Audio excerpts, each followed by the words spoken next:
It's a double occasion because yesterday was the beginning of Mahalaya Paksha, or Pitru Paksha. Today is the Dvitiya, second day.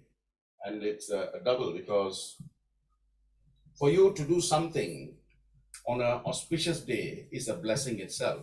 But for you to do a completion of something you started and to complete that on another auspicious day is doubly, it's a double whammy, as they say. So thank you for that. Now, the first thing I want to do is talk to you about two things, right? Because a lot of people say, is there God? Right? There are two types, Nit Guna Brahma and Sat Guna Brahma. Nit Guna means without form. Like Alyanji was saying, the Panchabhutas, right? There is no beginning, there is no end, without form. But for me to say, here, this is God, pray to this, Nit Guna, you will think I'm gone. You think this was crazy, right? In fact, many do think that, right? So for me to bring this concept of consciousness, this Chaitanya to you, I make it into Sat Guna Brahma, God with form. But the problem with our people is they get stuck on the form, so much so that they are prevented from going to the formless. From the form to the formless. Right? You say the mantra, isn't it? But then are we applying it? Asat thoma satkamaya, tamas thoma jodit kamaya, mrityorma amritam kamaya. Keep me from asat to sat. What is asat? Untruth to the truth. The truth is the formless. That is why in everything we do, there is a mantra that is given to you, right? So let me explain what a mantra is. Mantras come from two root Sanskrit words, manas and pranas. Manas is mind, right? And pranas is that which has the capacity to liberate. So mantra is something when recited continuously with the same one focus devotion has the capacity to deliver you from the bondage of the cycle of birth and death. That is mantra. That is so powerful. So which mantra do I follow? Because there is form and there is formless. We have so many forms to take you to the formless, right? And that, how has that come? So from Nitguna, I brought you down to Satguna. Satguna, I bring you to the three murtis, Brahma, Vishnu, Shiva, right? But then we have, the force and the energy, isn't it? Shiva is the force, Shakti is the energy. So for the three murtis, you have the three Devis. Brahma you have, Vishnu you have, and Shiva you have.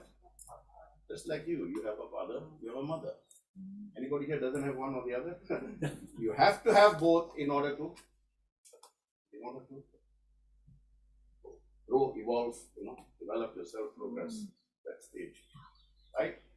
But all this comes from one, Adi, Para Shakti, right? Who has given all of this. Right? This is from the Devi Bhagavatam. If you read that, it's the female gender of Srimad Bhagavatam, right? That is why there are two most powerful things you can ever learn. If you don't have to learn any mantras, if you learn just the Vishnu Sahasranama or the Lalita Sahasranama, that is enough to take you from one stage of consciousness to another stage of consciousness and then to a state of super consciousness, right? Three levels. That's why we say three Oms. One is for the body, physical level, one is for the mind, and one is for the universe, subconscious, conscious, subconscious, superconscious. Everything has to begin at a conscious level. Then you have to put it in the subconscious. Only then the subconscious will connect with the superconscious and you will see things. This is what see means, right? So for every mantra that has been given, there is a sage who has seen it. So from these three murtis, and of course the only one that has come to earth from time to time is Vishnu. Yada yada hi dharmasya glahinit bhavati bharata prithanam dharmasya tathatmanam sajamyaham paritranaya sadhuna Vinashaya Chatustham Dharma Samsthapanarthaya Sambhavami Yuge Yuge. So he has come from time to time. Scientifically, right? If you look at his avatars, what was his first avatar? Matsya, right? And then Varaha. One of Ma's Rupni is Varahi Amma. Varaha, then Narasimha, then Vamana, then seventh Rama, Krishna, Buddha, and then we are waiting for right. Yeah, Kalki will come before the end of Kali Yuga. If you take Darwin's theory of evolution, you know Darwin, the scientist, he has postulated that life first began in the water, a little thing called amoeba. So the first avatar that Vishnu is taken also in the water. Then you see the evolution of life, water and land, Kurma avatar, right? Then only land-based, Varaha. Of course, I'm not going into the Puranic significance of why they took. I'm just talking about the connection with science here. Then, of course, you have Narasimha, the evolution of man and animal. Man has evolved, but the animal in man still hasn't left him. Right? It's all come to the mantras. Then, of course, you have Vamana, the dwarf. Right? Size doesn't matter because he done great things. Atma is the same. And then we have Parashurama, the imperfect man. And we have Rama, the perfect man, not God, man. Right? A lot of people say Rama is God. No, Rama himself is not known as God. Right? That is why he behaved like humans, but he was righteous throughout everything. As a father, as a son, as a brother, as a husband, and as a king. Right? You cannot be doing the same thing for everybody. You have to do what you need to do as a brother, what you do as a son. Like that, Rama was very righteous. And of course, Krishna was born as God. He's done many things since birth he's done. And of course, Buddha, enlightenment, how man can achieve enlightenment. Right? And he said, it is not in what class you are born in, it is how you classify yourself. Okay? So coming to mother, right? Devi Bhagavatam is focusing on something called Devi Mahatmya, the greatness of Devi. And in that, the main thing is the Shaptashati, which is 700 shlokas. Of course, you have the 7 verses as well. And the one that you most often chant, the Sarvamangala, is the 3rd canto of the 7. Right? Now, Kalyanji was talking about 9, the significance of Navaratri, 9 nights. 9 nights because we basically have 9 demons in us. 9 demons. So 9 nights Devi was fighting. Every night she was fighting a different demon. Right? She fought Chanda, Munda, Sumba, Visumba, Madhu, Kaitava, Dhumralochana, Raktabija, and finally all put in together came Maha Isha Asura. Don't say Mahisha. Maha Isha Asura. That means among the Asuras, he is Isha. Right? Now here I just want to tell you, there are 2 things. There are Devas and there are Asuras. Whenever we get an answer, it is because of something that the Asuras have done. Or something that Devas did not do. So the lesson for us is, don't follow what the Devas did not do. Follow what the Asuras did. Now let me explain that. Oh, you're asking us to become Asuras. No. I am asking you to beget the quality of tapasya on the part of Asuras. You know how Mahaisha, Asura, became so powerful? Because of his tapasya. Ravana, when he got the boon, how? 1,000 years, Om Namah Shivaya, Om Namah Shivaya. You sit for 3 hours, you said, I need 2 days off now. That is the kind of commitment, dedication you need to have when you sit down for tapasya. So, take that as a lesson. 9 nights, she fought 9 demons, she killed the 9 demons, and she instituted, and the 9 nights took place, the battle took place at night. Right? So, Ratri Suktam, basically, comes, there are 2 great personalities that has given us a lot of knowledge. Right? One is in the Shiva lineage, you have Shankaracharya. And then in the Vishnu lineage, you have Vedavyasa. Vedavyasa is expansion. He takes everything and he expands and compartmentalizes it. Whereas Shankaracharya is minimization. He will take the most expansive thing and he will give it to you in just 4 lines. Right? Now, and every mantra has a seer. Every mantra has a chanda, the meter. Right? And every mantra has a devata. So if you listen to the Dhyana Shloka before a recitation of Ratri Sukta, right? It says, who is the seer? The Rishi called Tushita Saudhara or Ratri Bharadwaj is called. And this comes, of course, you have the 4 Vedas, right? Rig, Yajur, Sama, and Adharvana. And each Veda is divided into 4 parts, right? You have the, what's the first one? No.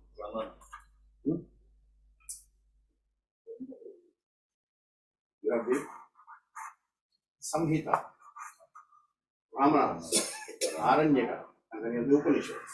In the Upanishads, you have Puranas, Vidyas, like that. The Ratri Suktam comes in the Samhita part of the Rig Veda, in the 10th mandala, 127th Sukta. Right? Of course, Ratri means night. Sukta means, again, that when chanted continuously in a cyclical manner, without the failing of the intonation in the meter, that is the chanda. Gayatri Chandaha, Sri Jagadambha Prityartham, Sri Ushi Varishihi, like that. You say that and then you have to maintain the meter. Ratri means night, but from a science perspective and from a spiritual perspective, right? Night here means Ajnana. And of course, Usha means dawn. Night, no light. Dawn, coming of light. Then you have the full day of light, and then the light comes again. If you look at the first line, it says the night comes in the form of Devi. And then her sister, Usha, comes and picks you up. And she laughs at all of you because, all of you, but the man, because they are so taken in by the ignorance of the night. Ignorance of the night. Why? And that is the Ratri Suktam, right? It tells you that when you recite this Ratri Suktam, you are able to move from the darkness of ignorance to the light of knowledge. That is what awakens you. And that is why we have this concept of Brahma Murtam in the morning, 4 to 7. That is the time your brain is most effective. So you're chanting the Gayatri, you can chant it at 3 different levels. Sunrise, the sun is at axis and the sunset. Right? 8, 24 times because the Gayatri has 24 aksharas. Like that. So when you chant, you have to be focused on the Devi. That is why for every mantra they tell you. For example, Krishna Ganapati. What do we say? Ganapati Atharva Shirsham. That means the sage who saw it was Atharva. So you should, in order to see what he saw, you should have the velocity of chanting that he had. Right? Because many chant physically, but mentally they are off. Thinking, did I switch off the stove when I left this morning? Will I go back on time? Tomorrow office meeting. Today bhajan, what song shall I sing? So mechanical chanting won't get you anywhere. Right? In fact, one of the parts in the Devi Bhagavatam actually says, you should chant the mantra internally. Especially the Gayatri mantra. Mouth should be closed, but sound should be heard. How? Right? Because sometimes you'll get it. What you never try, you never know you can do. But once you do it, you will continue to do it. It should reverberate inside. So, world is energy. Mother is energy. After Devava, there is nothing without Mother. So, give her the credence to chant the mantras. Mantra, I told you what mantras mean. So, Ratri Suktam is chanted for various reasons, right? At a physical level, people who have trouble sleeping. You chant the Ratri Suktam. Or there's a mantra for Shiva that you chant. You can also sleep. Right? But when you sleep, what are they saying should sleep? It is not your physical self. It is not your 5'8" or your 6'2" that should go to sleep. What you should put to sleep is your ignorance. This is tamas, tamasic guna. So that when you wake up in the morning, you are in a sattvic position. So only when you're in a sattvic position, you can battle rajasic guna. 4 to 8 in the morning is sattvic. 4 to 8 in the evening is sattvic. 8 to 4 in the middle of the day is rajasic. And of course, 8 to 4 in the evening is tamasic. But some of us sleep in the daytime as well. So we're not bound by these time-based disciplines. So when you chant Ratri Suktam, and he's going to have a class with you, so I'm not going to go in through verse by verse, you will see that for every verse, there is a commentary. The commentary, you should translate that commentary to your own individual self so that you go from one stage of consciousness to another stage of consciousness, until you become like Ratri, completely enveloping the entire universe. Again, Ratri can also mean darkness. Ratri can also mean complete consciousness, which means you are enlightened. Which you don't see whether there is darkness or whether there is light. And if you go to, some very able Gurujis and Swamijis, when they talk to you, their eyes are never open. Their eyes are closed, but they can see who is in front because the Akashic is communicating with them. So, to develop your Siddhi or your Shakti, you must go within. Not look for God outside. God doesn't exist outside. God exists.